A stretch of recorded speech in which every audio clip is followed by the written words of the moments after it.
I think that the future is bright for anybody that wants to get in this space, that wants to create new and exciting engagements that are completely unique from the way that we've done things before. We got used to tapping, swiping, and pinching a device, and we can move on from that, take our eyes off of the screen, and start to engage with our brands and with each other in new and exciting ways. In today's episode, we discussed this past January in Vegas at the Voice at CES event and how that went, other noteworthy events and resources, great ingenuity and exploration examples that have already occurred in this wide open landscape, and predictions for the future. We all make sounds. Let's make them on purpose. Welcome to the Sound and Marketing Podcast. That's wonderful. And that's what I love about the voice community. It's so supportive. Everyone is so supportive of the other because it's kind of a grassroots community of sorts. It's growing now, but I feel like people were kind of lifting each other up as they were trying to figure this out together. What does this market look like? And I hope that continues as it grows. I hope that feeling that I have about people in this industry, it continues. Oh, me too. And I think it will. I think that you see the enthusiasm out there. You see women in voice, and you see that group turn out a new chapter. It seems like every week in a different city or country around the world. There is a lot of enthusiasm for this market. Also, I will say that I believe that the voice first community is probably one of the true fully, or as close to fully. We may have some room to grow, but it does feel very inclusive. It feels like there is a real sense of belonging in this community. We are doing things this year to make sure we take that even further with groups that aren't traditionally represented. So whether they're people in their retirement years or people that are have spinal injuries or other differing abilities that need to have access to a conference, we're going to do all we can to make sure that we create the most inclusive community we can.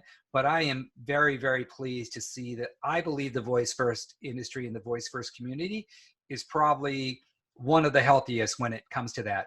I still think there's room to go, and I take that role for myself very seriously about how do we get there? How do we get all the way there where it isn't even talked about anymore? It just is how it is. That's utopia for me, when we can just be in a place of belonging, a place of peace, a place of learning, of joy and connection, and of thriving. And that's something I tip my hat to this voice first community, because I think it's doing a great job. Yeah, that would be quite the thing to have a utopian society of sorts. I think we all have room to grow. We can all have goals, right? I mean, exactly. So as long as we're all striving to be better people, I think that's the ultimate right there. Amen to that.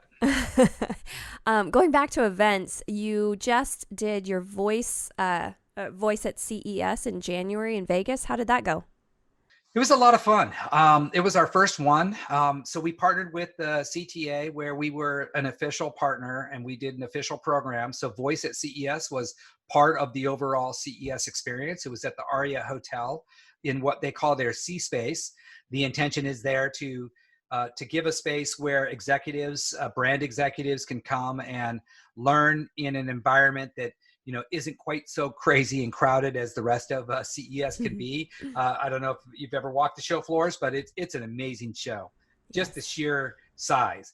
So we were thrilled that we had a day of Voice at CES. Our title sponsor was the Google Assistant team, which was great, but we also had a whole host of other great companies that sponsored us that day.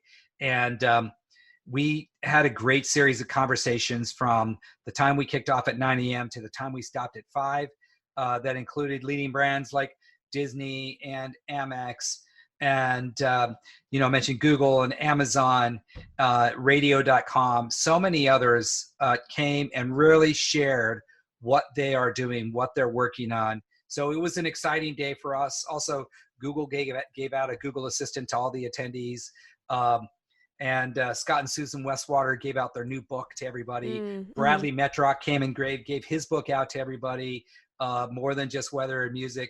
So it was a real fun day for us. It was the first time, and I think it went really well for the first time. We had a full room. We are already planning next year, given everything we learned about producing an event at CES. So we're taking all those lessons, and we're already looking forward. So it was a great experience, great to be in Vegas, and great to see all the amazing products on the floor at CES as well. I concluded that the future is electric, autonomous, and voice activated. Good words. Yes. Yes. Yeah, and you even got some of your podcast episodes for Inside Voice out. Carrie was reporting on site, I believe. She actually did her reporting on site at Project Voice. So Oh, okay. for 3 days at Project Voice, she did nothing but interviews, and I think she got about 20 interviews done while she was there. Yeah. It was amazing. We there were others that did podcast interviews live from Vegas up. So like Brett Kinsella from VoiceBot, a huge shout out to Brett. He is the Pied Piper of this industry. If you go to voicebot.ai, he was doing on-site interviews. I think Bradley Metrox did a few as well. And so, our community partners were pushing out content, but we certainly captured all those talks. They're up on our YouTube channel. So if you go to YouTube/GoMoDev, you'll find those talks from CES up on YouTube. Awesome. So this can become like a wormhole of sorts, a rabbit hole, whatever you want to call it. There's just so many different ways that you can go. And I feel like because this is such a new thing, and like I'm kind of learning as I go, people can be intimidated by this. And I don't want them to be, because this is the prime example that a smaller company can compete with a bigger company, because sound and voice technology marketing is so accessible. It's so much more accessible than like back in the day when you had to buy a broadcast ad, which was way too much money. So Right. here's a chance for a smaller company to get in at the very forefront and compete with like Google or I don't know, like a big huge company like Facebook. There's opportunities for this. How would you encourage someone to look at it, because it can be so daunting? Right. I think that the first thing to do is just get involved. Like, just go online, take a course of how to build your first Alexa skill or Google action, and just start simple. Start there.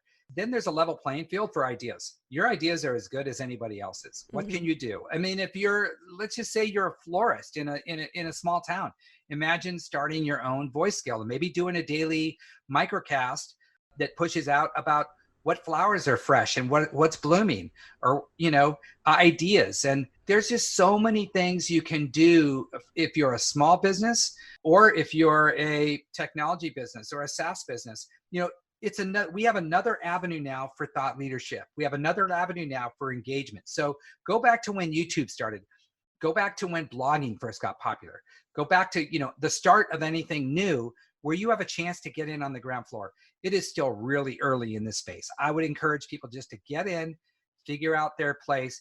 It might be intimidating, but everything's so accessible. There are so many opportunities to get started, and the tools get better and better. So if you're want to figure out, but you're not a developer, go look at tools like VoiceFlow or Voicify, or VoiceXP. There's a bunch of platforms out there that let you kind of like easily build an Alexa skill or a Google action with no coding experience.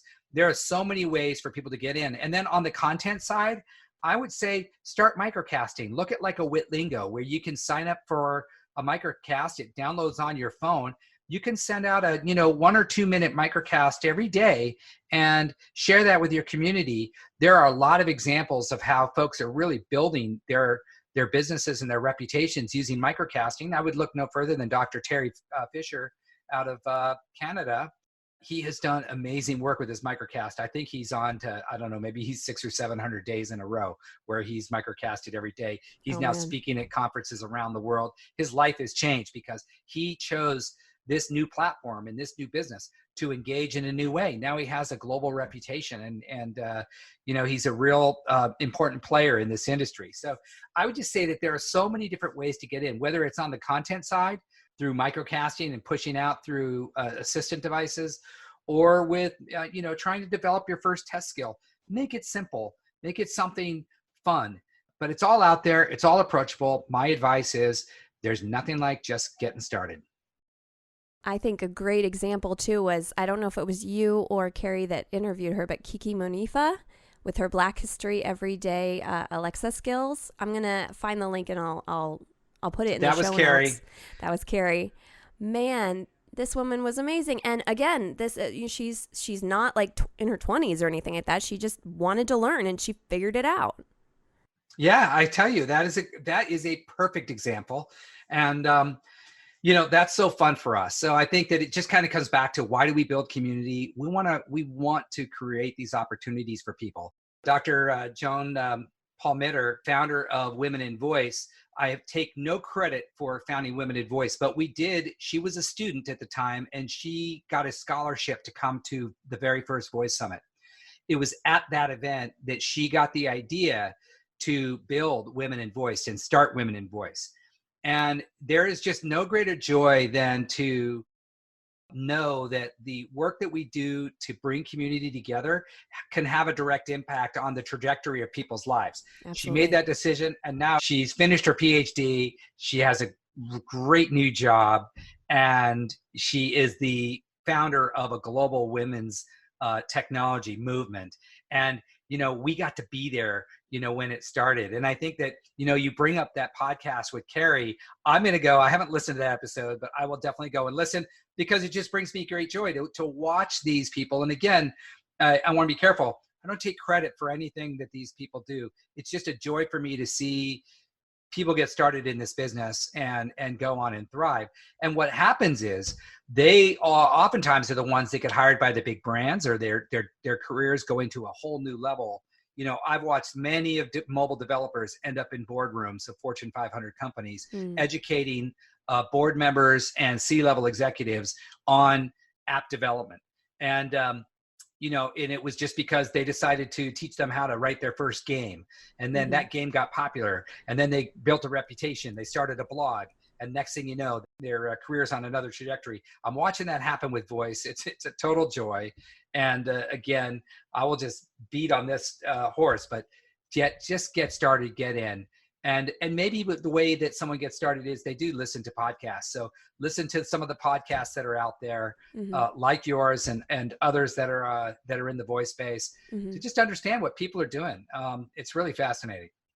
I feel like the responsibility that you and I have is to be there so that we can inspire inspiration. It's not about us. It's about just being there and talking about it and giving that like nugget of thought a moment. Yes, no, absolutely. It's creating the environment so other people can then go and do the things that they're capable of. I'm a big believer in people, and a lot of times people seek out just because I'm not the youngest person in the community. I've been around for a while. I've been doing things for a while, so I do get people do seek out my advice. A lot of times, my advice is I just believe in them. It's that simple. Is encouraging people that they've actually got what it takes to do exactly what they want to do, and just being a source of encouragement. So I think I hear you loud and clear on that. I want to continue to play that role and watch people thrive. Where do you, because you've been around this for quite a while, where do you see like the best uses of voice and sound? What have you been seeing, the most creative uses? Like we have the MasterCard example and everything, but do you have something, what has really inspired you?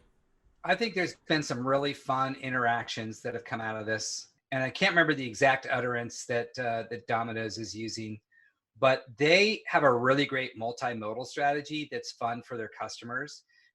For example, you can tell Alexa that you're hungry for pizza, and the Domino's skill will deliver you a pizza. You can also text Domino's the pizza emoji, and you will get a pizza delivered, within 30 minutes. So I think that's fun, and that's a good example of like multimodal engagement. And you are putting me on the spot because I'm trying to think of like some really. But I would just say this: it is really great to see companies like Amex and MasterCard, Capital One with Eno. I will actually use Capital One because I think Eno has done a fabulous job for them. Eno is now a platform at Capital One. It started off as a chatbot, but now Now is much more than that. I think that is an example of the opportunity when you get into this space of what it can become. So it's not just a cute feature. It actually becomes a component of your platform and your marketing. So now Capital One can say, it's not, don't ask them for the advice, ask Eno. So now this thing has a persona. And I think that what they've done is they've done a brilliant job. It's not male or female. It's sort of androgynous that way. And so I think they've done a nice job, but I'm thrilled to see the way Amex has created voice enablement for their clients. You can really have a conversation about your finances in ways that you could never do before. And then I love, I'm a huge fan of story. I love the way storytellers are embracing voice, incorporating voice into children's books. And my kids are 8 and 9, so they're just coming out of that time of their lives. But they're part of the voice first generation. So that's been fun as well, the way that engagement's being created.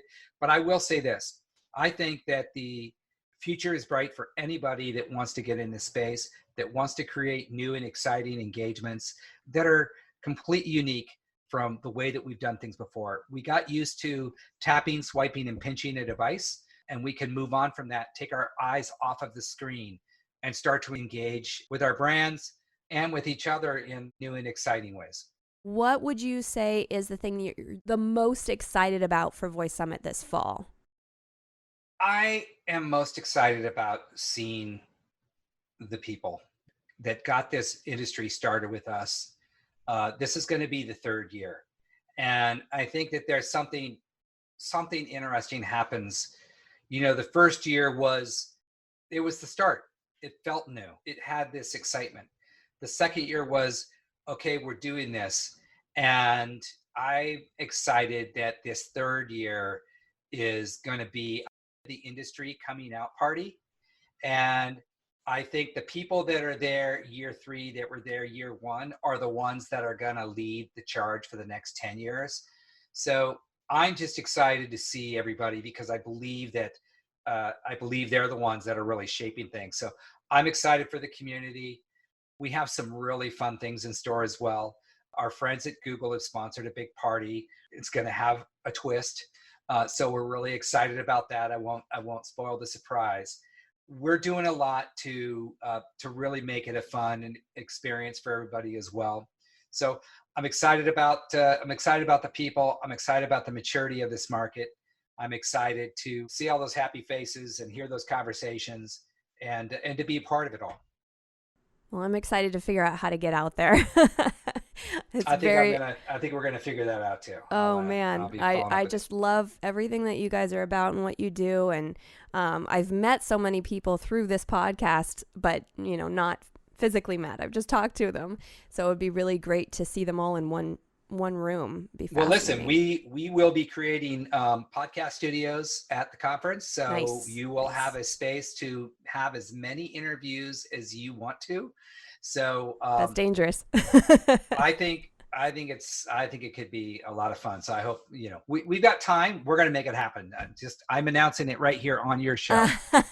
You will be in Arlington, Virginia, October 5th through 8th. So okay. So let's just make it official. All right. Well, it's official then. Pete, thank you so much for joining us on the Sound of Marketing podcast today. I know you're a busy guy, so I'm glad that we could make this work. I enjoyed it, and happy to always come back. And I look forward to meeting you in person one day. Likewise. All right. Thank you so much. Thanks for joining us for the Sound of Marketing podcast, and with my guest, Pete Erickson. Tune in next week when I talk with Alex Woodrich of Why Do Birds, a sound agency based in Berlin, Germany. It was really fun to take the temperature of Europe's approach and beyond. Remember, the sound marketing industry is an inclusive and encouraging community.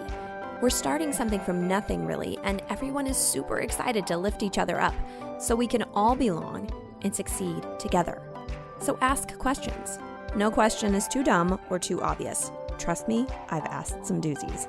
For more of the Sound of Marketing podcast, don't forget to subscribe, follow, and share. You can find us on iTunes, Spotify, Google Play, iHeart Radio, Pandora, and Stitcher. For inquiries on producing and developing your own podcast, Or for inquiries on sonic branding and sonic branding consultation availabilities, you can find me at Dreamr Productions. That's DREAMR Productions.com, LinkedIn, and Facebook. You can also email me at Jeanna, Jeanna, at dreamrproductions.com. All links will be provided in the show notes. This episode was produced by Dreamr Productions and hosted, written, and edited by me, Jeanna Isham. Let's make this world of sound more intriguing, more unique, and more on brand.